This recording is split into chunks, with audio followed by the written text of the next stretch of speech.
মেজদাদা, মায়ের চিন্তা ভাবনা আমার ব্যাপারে ঠিক এতটা কি করে বদলে গেল বলতে পারবেন? আপনি কি মায়ের সাথে কোনো ব্যাপারে কথা বলেছেন?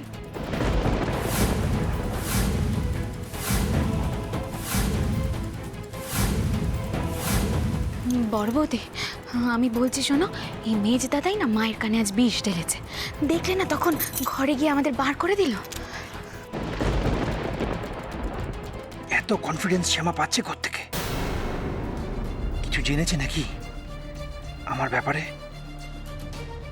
শিবাকে কিছু বলেছে ওকে? ও নিজে ফিরে এলো, কিন্তু শিবা যে বাড়ি থেকে বেরোলো, শিবা ফিরল না। কোথায় গেছে শিবা? শ্যামাকে ওকে কোথাও পাঠিয়েছে?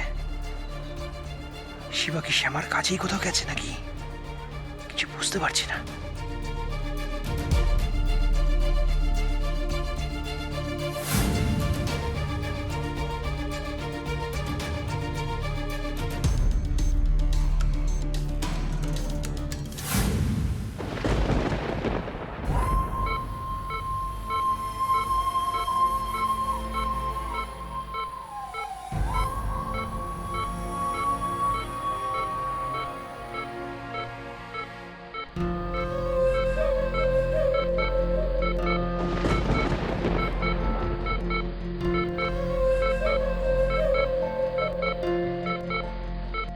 শিট।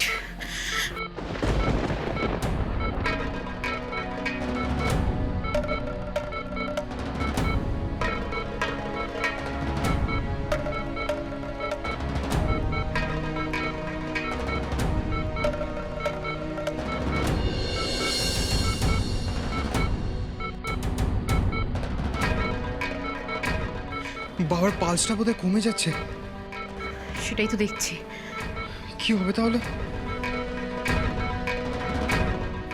এক মিনিট, তুমি চিন্তা করো না, একটা ইঞ্জেকশন আছে, ওটা দিলে উনি ঠিক হয়ে যাবেন। আমি দেখছি দাঁড়াও।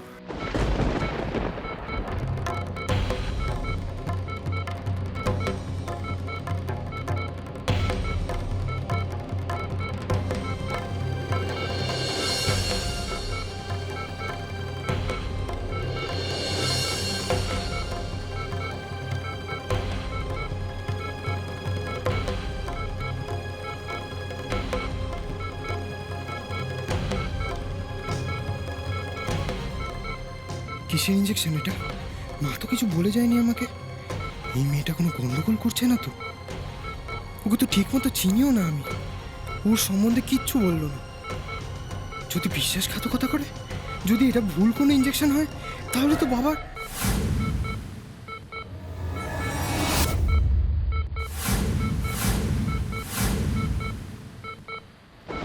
সেটা আমি কি করে জানবো? যদি দরকার পড়ে তাহলে আপনারা নিজেরা ফোন করে নিন শিবাকে।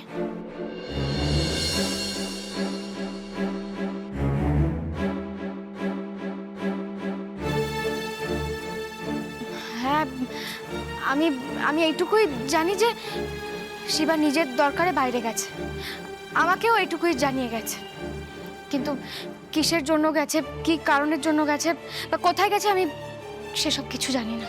বাবা, মা বাবা ভক্ত শিবা তার মাকেই বলে গেল না কোথায় গেছে? কি এমন কাজ পড়লো ওর? চিন্তার কিছু নেই মেজদাদা, শিবা আমার সঙ্গে চুক্তি করে কোথাও যায়নি। ওর প্রয়োজন তাই ও গেছে। আর যদি দরকার পড়ে তাহলে নয় ফিরলেই জিজ্ঞাসা করে নেবেন। তোমাকে কে বললো আমি চিন্তা করছি? আর আমি ওর জন্য চিন্তা করতে যাবোই বা কেন? ফেরেনি তাই বললাম আর কি। ফেরেনি কারণ নিশ্চয় ওর কাজ শেষ হয়নি, কাজ শেষ হলে ফিরে আসবে।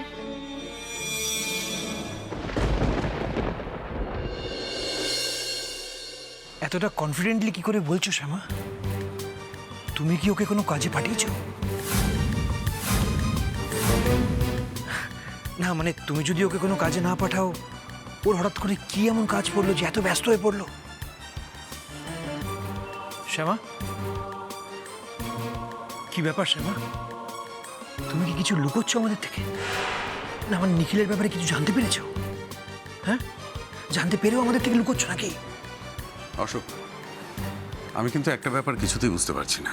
তুমি এই ব্যাপারে শ্যামাকে কেন এত চাপ দিচ্ছ? দরকার আছে মেশামণি। আমার মনে হয় নিখিল কোথায় আছে শ্যামা সেটা জানে, আর জেনেও পুরো পরিবারের কাছে লুকোচ্ছে। তুমি বলো, যদি সেটা করে শ্যামা, সেটা অন্যায় না? মানে আমাদের গোটা পরিবারকে এরকম ধোঁয়াশায় রাখাটা অন্যায় না? তুমি বলো। অশোক, তুই এইসব কথা শ্যামাকে কেন বলছিস? এটাই তো বুঝতে পারছি না।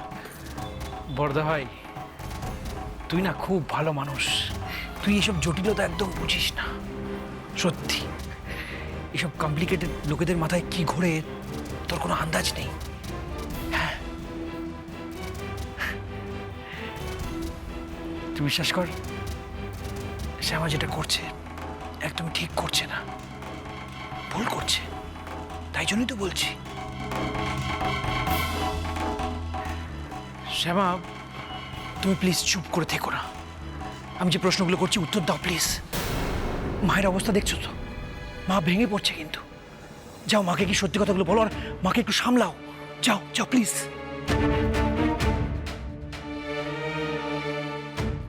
ওফ অশোক, তুই তখন থেকে কি বলে চলেছিস? তুই নিজেই কিছু জানিস না। শ্যামা নিজের হাজবেন্ডকে হসপিটাল থেকে সরাবে, ও খুব ভালো করে জানে নিখিলের জন্য এটা কতটা রিস্কি। তুই জানিস না বর্দা ভাই, এই শ্যামা কতটা রিস্ক নিতে পারে, তোর কোনো আন্দাজ নেই। বড় জেঠুমনি তো ঠিকই বলেছে মেজো জেঠুমনি, মা এসব কাজ কখনো করতেই পারে না। মা জেনে শুনে বাবাকে বিপদের মুখে ঠেলে দেবে, এটা কোনোদিন হতেই পারে না।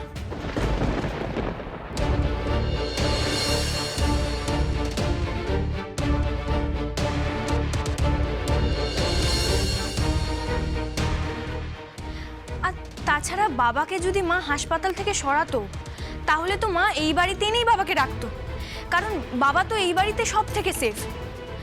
আমরা দরকার পড়লে না হয় এই বাড়িতেই পুলিশ প্রোটেকশনের ব্যবস্থা করতাম।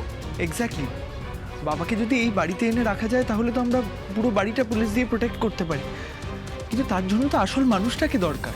আমি শুধু একটাই কথা বলতে চাই, এই পরিস্থিতিতে দাঁড়িয়ে আমি ছোট কর্তার কোনো ক্ষতি হতে দেব না।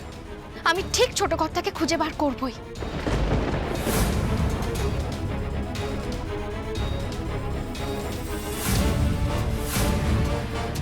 আর একটা কথা বর্তাদা, ছোট কর্তার অনুপস্থিতিতে কেউ কিন্তু আবার নতুন করে এই বাড়ির ক্ষতি করতে চাইছে।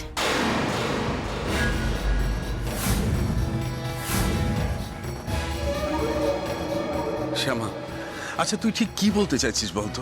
এমনিতে এত ক্ষতি হয়ে গেছে, আর নতুন করে কে কি ক্ষতি করবে? মেসোমশাই, ক্ষতি করতে চাইলে তার কারণ আর ফাঁক বার করতে সময় লাগে না। এটাও তো খুব সত্যি কথা, তাই না?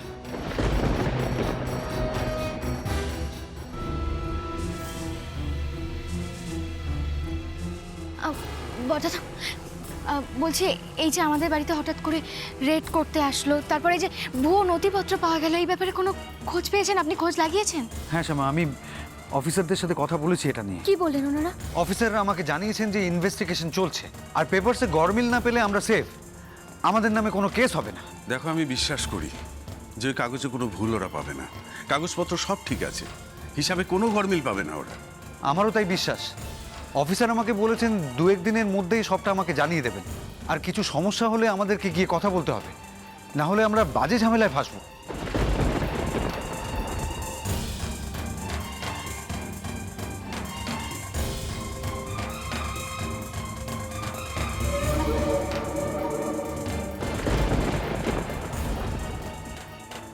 বর্দাদা, আপনার কাছে একটাই অনুরোধ, এই মুহূর্তে আমাদের কোম্পানি সংক্রান্ত যা যা সিদ্ধান্ত নেওয়া হবে, যা যা কথাবার্তা হবে, সবেতে আপনি থাকবেন।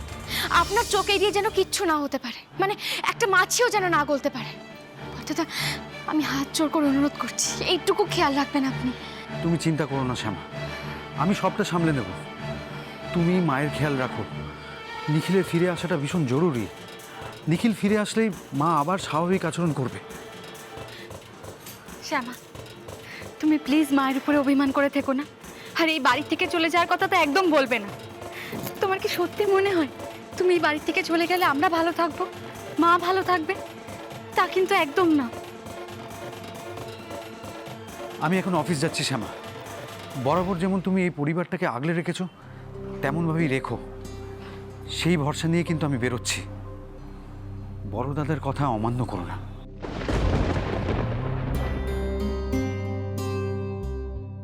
অমান্য করবো না বড়দাদা।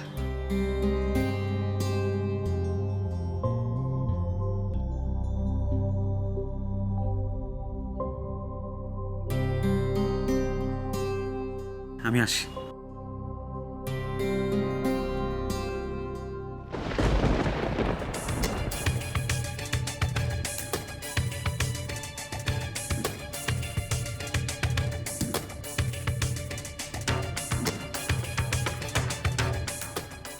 মেজদাদা,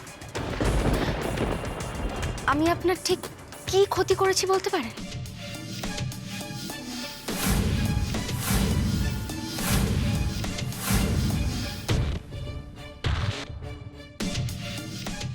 এই কথার অর্থ কি শ্যামা? আমি একটা কথা কিছুতেই বুঝতে পারছি না। মায়ের চোখে, এই পরিবারের সকলের চোখে আমাকে আমাকে খারাপ করে কি লাভ আপনার?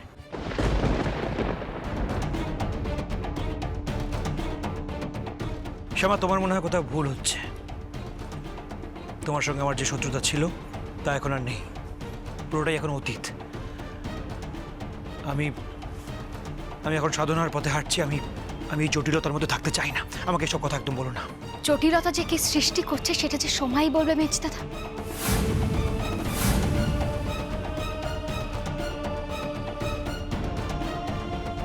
এখন আমাদের সময় খারাপ যাচ্ছে, কিন্তু এই মেঘ একদিন কেটে যাবে। তখন দিনের আলোর মতো সবটা স্পষ্ট হয়ে যাবে কে ছোট কর্তার আর এই চৌধুরী পরিবারের বিপদ ডেকে এনেছে।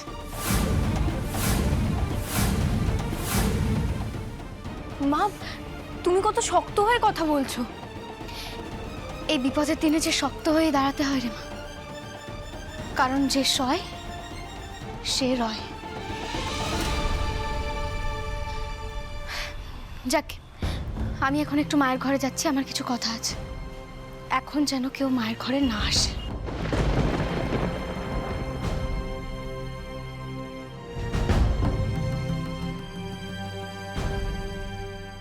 মা, আপনি ঠাম্মির কাছে যান। আপনার যাতে কোনো অসুবিধা না হয় সেটা আমরা সবাই দেখব।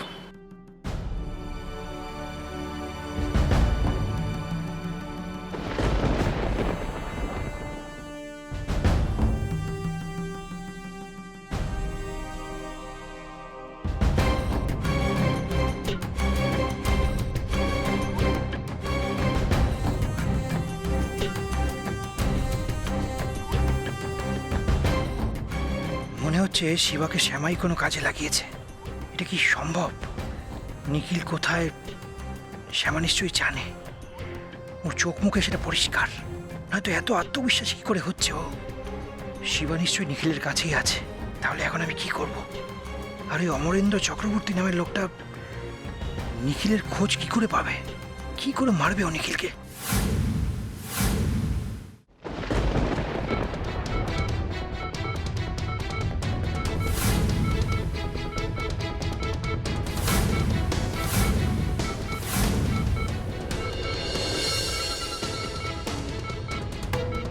কি হলো শিবা? কিসের ইঞ্জেকশন এটা? কে বলেছে আপনাকে দিতে? ডাক্তার দিয়েছেন। উনি বুঝতে পেরেছিলেন এমনটা হতে পারে, তাই এটা দিতে বলেছে। কিন্তু আমি তো আগে শুনিনি। শিবা, শ্যামা হয়তো তোমাকে বলতে ভুলে গেছে। শ্যামার সাথে ডক্টরের কথা হয়েছে, এই SOS ওষুধগুলো রেডি রাখতে বলেছেন।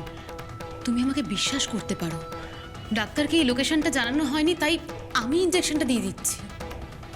এক মিনিট, আগে আমি মায়ের সাথে কথা বলিনি, তারপর আপনি বাবাকে ইঞ্জেকশনটা দেবেন।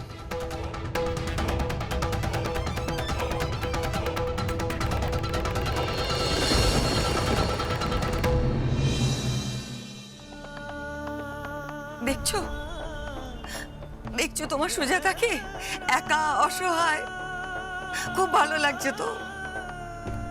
কিভাবে ভাসিয়ে দিয়ে চলে গেলে আমাকে। কেন চলে গেলে তুমি আমাকে রেখে? আমাকে সঙ্গে কেন নিয়ে গেলে না? আমার সত্যি আর কেউ নেই, আমি একা একা হয়ে গেছি একেবারে। আমার সংসারে, যে সংসারে তুমি আমাকে সাম্রাজ্ঞীর মতন রেখেছিলে, সেই সংসারে আমি আজ ফেলনার মতন রয়েছি। কথায় ঠিকই বলে, জানো, মানুষ বলে না, যার মাথার উপর স্বামী নেই তার কেউ নেই। যে শ্যামাকে তুমি এত ভরসা করতে, এত ভালোবাসতে, যে শ্যামাকে আমি আমার নিজের মেয়ের মতন ভালোবাসি, আমার ছেলেদের চাইতে বেশি ভালোবাসি, সেই শ্যামা আমাকে দেখতে পায় না। আমি আজকে কারুর চোখে পড়ি না। তুমি জানো আমাদের ছোট ছেলে, আমাদের আদরের ছোট ছেলে, আর কত বড় বিপদ। আমি জানি না আমার ছোট ছেলে আমার কাছে ফিরবে কি ফিরবে না, আমি জানি না আমার সব শূন্য হয়ে যাবে কিনা। কারা যেন ওকে তুলে নিয়ে চলে গেছে, তারা কি ওকে বাঁচতে দেবে বলো? অথচ আমার এই শ্যামা, যে শ্যামাকে আমি সবচেয়ে বেশি ভালোবাসি, সে আমাকে কিচ্ছুটি বলছে না। এমন ভাবে ঘুরে বেড়াচ্ছে যে আমি যেন নেই এই সংসারে, আমি নেই। তুমি কেন এই সংসারে আমাকে ফেলে রেখে গেছো বলো তো? এত একা লাগে, এত কষ্ট লাগে, আমার বাঁচতে ইচ্ছে করে না। আমাকে এরা কেউ ভালোবাসে না, কেউ না, সব কটা শত্রু, কেউ ভালোবাসে না। যে সংসারে আমাকে কেউ ভালোবাসে না, সে সংসারে আমার থাকার কোনো প্রয়োজন নেই। তো আমিও চলে যাব তোমার কাছে, আমি চলে যাব, আমি সেখানে চলে যাব।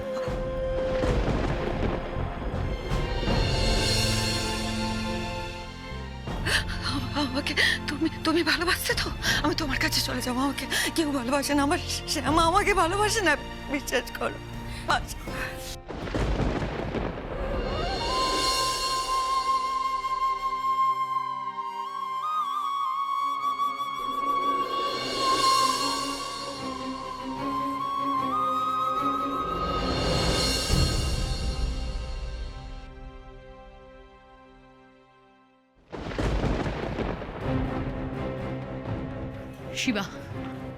শিবা, এখন যদি ইনজেকশনটা না দেওয়া হয় তাহলে কিন্তু অনেকটা লেট। বললাম না 1 মিনিট।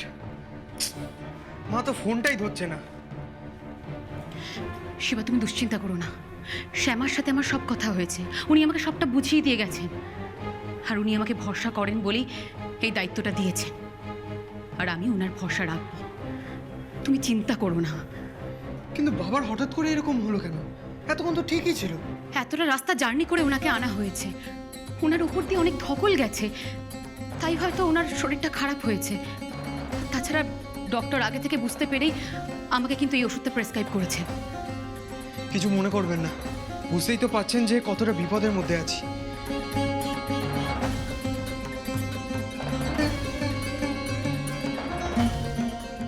শিবা, শ্যামা আমার জীবনে ঈশ্বরের মতো এসেছিলেন। সেসব কথা না হয় তোমাকে পরে কোনো একটা দিন গল্প করব। ওনাকে আমি ঠকাবো না। তুমি শ্যামাকে মা বলে ডাকতে পারছো, তোমার কাছে এটা কত বড় সৌভাগ্যের তা তুমি নিজেও জানো না। কিন্তু উনি সত্যিই মাতৃতুল্য একজন মানুষ। শিবা, এই যে এখানে যিনি শুয়ে আছেন, উনি আর তোমার মা, ওনারা যদি আমার জীবনে না আসতেন তাহলে আজকে যে আমি কোথায় থাকতাম কেউ জানে না। কিন্তু মা ফোনটা ধরলে ভালো হতো। শিবা, তুমি আমাকে প্লিজ ইনজেকশনটা দিতে দাও।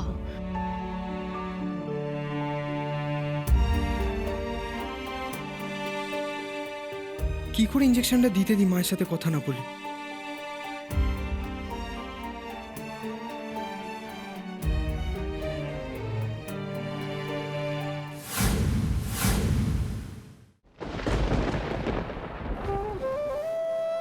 কি হচ্ছে তোমার? তুমি কেন নিজেকে একা ভাবছো বলো? আমার দিকে তাকাও মা, দেখো আমি তোমার সেই শ্যামা মা, সেই শ্যামা। তুমি বলো না মা, আমি কি কোনোদিনও তোমাকে শাশুড়ি মায়ের মতো দেখেছি? সারা জীবন আমি নিজের মা ভেবেছি তোমাকে, নিজের মায়ের মতো করে ভালোবেসেছি। মা, আমি তো তোমার হাত ধরে বাইরের জগৎ চিনেছি, দেখেছি, আর আজ সেই তুমি আমাকে এভাবে বলছো কেন মা? কেন বলো? কেন সব দোষ আমার উপর চাপিয়ে দিচ্ছ? কেন মনে হচ্ছে বলো যে তোমার ছেলের ক্ষতি আমি করতে পারি?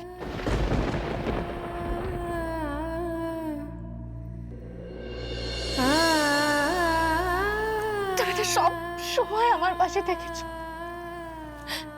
তাহলে আজ আজ তোমায় কে কি বললো যে যার জন্য তুমি আমাকে ভুল বুঝছো? বলো না মা, কেন ভুল বুঝছো তুমি তোমার শ্যামাকে? কেন? শ্যামা, শ্যামা, আমি জানি না আমি কি বলছি, আমি কি করছি। আমার স্বামী চলে গেছে শ্যামা, আমার সন্তান চলে গেলে আমার সব শেষ হয়েছে, আমি নিঃস্ব হয়ে যাবো শ্যামা। আমি কি নিয়ে বাঁচবো বলতো? তুই আমার কাছে আমার ছেলেকে ফিরিয়ে দে না মা। যতক্ষণ না আমার নিখিল এসে বলছে মা আমি এসে গেছি, ওর হাসি মুখটা দেখতে না পেলে আমি আমি আমি বাঁচতে পারবো না শ্যামা। আমাকে ফিরিয়ে দে, আমার ছেলেকে ফিরিয়ে এনে দে না শ্যামা, ফিরিয়ে এনে দে। না মা, একদম কাঁদবেন, আমি আছি তো। আমি তোমাকে আবার কথা দিচ্ছি, তোমার ছেলেকে আমি ঠিক ফিরিয়ে আনবো, তুমি দেখো।